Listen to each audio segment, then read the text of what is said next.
अस्सलाम वालेकुम दोस्तों, मेरा नाम है ज़िशान अली। आप इस वक्त मौजूद हैं सबक आमोज़ कहानियाँ चैनल पर। मैं अपने इस चैनल पर सबक आमोज़ मुफीद कहानियाँ लेकर आता रहता हूँ, जो कि हमारे लिए बहुत सबक आमोज़ साबित होती हैं। अगर आप भी ऐसी कहानियाँ सुनने का शौक़ रखते हैं, आपका तल्लुक़ अहले अदब से है, तो मेरे चैनल को सब्सक्राइब करें ताकि आपको हर आने वाली कहानी वक्त पर मिल जाया करे। तो आइए चलते हैं अपनी कहानी की तरफ।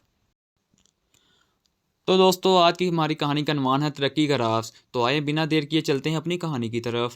कहते हैं कि अफ़गानिस्तान के सदर सरदार दाऊद को इत्तला मिली कि काबुल में टांगे का किराया बहुत ज़्यादा बढ़ गया है।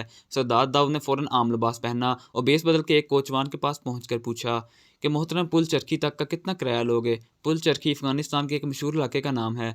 कोचवान ने सरदार दाऊद को पहचाने बगैर जवाब दिया कि मैं सरकारी नर्क पर काम नहीं करता। दाऊद खान 20। कोचवान बोला ऊपर जाओ। दाऊद खान ने बोला 25। कोचवान ने बोला और ऊपर जाओ। दाऊद खान 30। कोचवान और ऊपर जाओ। दाऊद खान 35। कोचवान मारो ताली। दाऊद खान टांगे पर सवार हो गया। टांगे वाले ने दाऊद खान की तरफ देखा और पूछा कि फौजी हो? दाऊद खान ऊपर जाओ। कोचवान ने फिर सवाल किया, इश्तिहारी हो? दाऊद खान ने बोला और ऊपर जाओ। कोचवान जनरल हो? दाऊद खान और ऊपर जाओ। कोचवान मार्शल हो? दाऊद खान ने जवाब दिया और ऊपर जाओ। कोचवान कहीं दाऊद खान तो नहीं? दाऊद खान मारो ताली। कोचवान का रंग उड़ गया।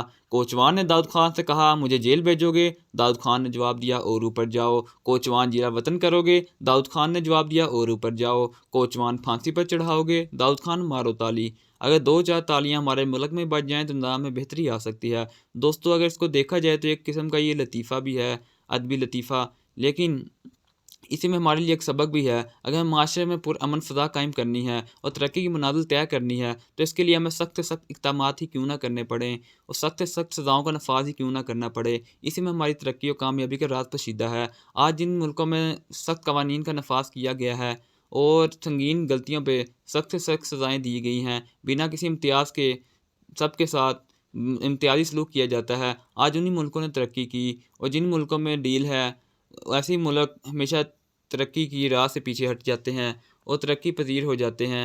तो ज़रूरत है हमें अपने माशरे में तब्दीली लाने की। तो दोस्तों, उम्मीद करता हूँ आपको इस कहानी का मकसद समझ आया होगा और आपको ये कहानी पसंद आई होगी। मेरे चैनल को सब्सक्राइब करें, वीडियो को लाइक करें और शेयर करें। मिलते हैं आपको ऐसी ही एक और कहानी के साथ।